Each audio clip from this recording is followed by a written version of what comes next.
Kasih karunia dan damai sejahtera Allah Bapa kita dan anaknya Tuhan Yesus Kristus menyertai saudara. Amin. Shalom saudaraku yang terkasih, di dalam nama Tuhan Yesus Kristus senang bisa menyapa saudara di tempat saudara berada hari ini. Dalam dimensi yang berbeda tetapi dalam dunia yang sama. Sebagai insan yang diciptakan untuk Tuhan sebelum melakukan rangkaian aktivitas kita pada hari ini, marilah kita mengawalinya dengan mendengarkan firman Tuhan. Firman Tuhan untuk kita pada hari ini tertulis dalam kitab 1 Samuel pasal yang kedua ayatnya yang kedua. Demikian pembacaan firman Tuhan. Tidak ada yang kudus seperti Tuhan, sebab tidak ada yang lain kecuali Engkau, dan tidak ada gunung batu seperti Allah kita. Demikian pembacaan firman Tuhan. Saudaraku yang terkasih di dalam nama Tuhan Yesus Kristus, apakah Allah yang saudara imani sama seperti apa yang diucapkan oleh Hana dalam puji-pujiannya? Betapa mulianya Allah kala ia menyatakannya di dalam pujiannya.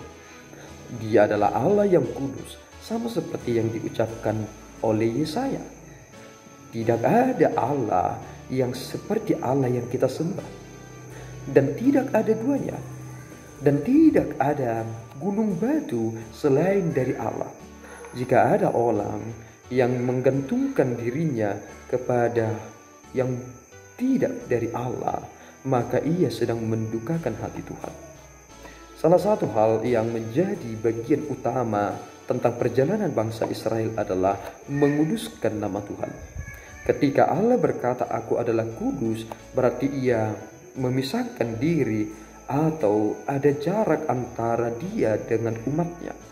Sehingga jarak inilah yang semakin kita lihat tentang kekudusan Allah, tentang keberadaannya, dan tentang diri kita yang berada di bawah kekudusan Allah itu. Di mana kita memuliakan Tuhan, maka di sanalah seruan kekudusan kepada Tuhan itu harus dinyatakan. Kita harus memuji Allah yang kudus itu, karena memang kita memiliki tujuan di dunia ini adalah untuk memuliakan Dia. Jika kita diciptakan di dunia ini tidak memiliki tujuan, tentu kita menjadi manusia yang begitu malang. Tetapi kita punya tujuan yang harus kita selesaikan di dunia ini, yakni memuliakan Dia hingga sampai kesudahan akhir kita nantinya dalam kematian. Oleh karena itu saudaraku yang terkasih, sama seperti Hana memuliakan Tuhan, maka begitu jugalah kita harus memuliakan Dia. Sebab Allah itu adalah kudus adanya. Allah adalah gunung batu kita. Dan Hana ketika ia menyatakan itu, pernyataan imannya, tentu kita melihat suatu hal yang sangat luar biasa terjadi. Ia melahirkan seorang nabi yang hebat, yang luar biasa, yang mengurapi dua raja sekaligus, yakni Samuel. Doa Hana dijawab oleh Allah, dan berkat dari anak Hana lah kita semakin melihat tentang kemahakuasaan Allah, perihal tentang bagaimana Allah memilih dan menetapkan, dan bagaimana Allah merencanakan masa depan sebuah bangsa yang besar dan menjadi masa depan kita bersama. Muliakanlah Tuhan Allah kita yang kudus itu.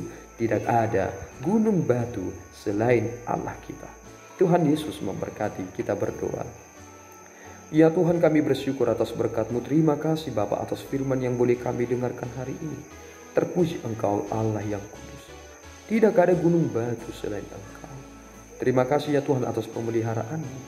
Kini kami berserah ke dalam tangan-Mu. Hidup mati kami ada padamu. Kami menyatakan Bapa iman kami bahwa Engkau adalah Allah yang sejati, Allah yang kami sembah, dan tidak ada Allah lain yang menaklukkan kami atau takluk kepadanya. Tuhanlah yang memiliki kami. Kami hanya memuji dan memuliakan-Mu saja. Dalam Kristus kami telah berdoa dan mengucap syukur. Anugerah Tuhan kita Yesus Kristus, kasih setia Allah Bapa, dan persekutuan Roh Kudus menyertai saudara. Amin. Tuhan Yesus memberkati.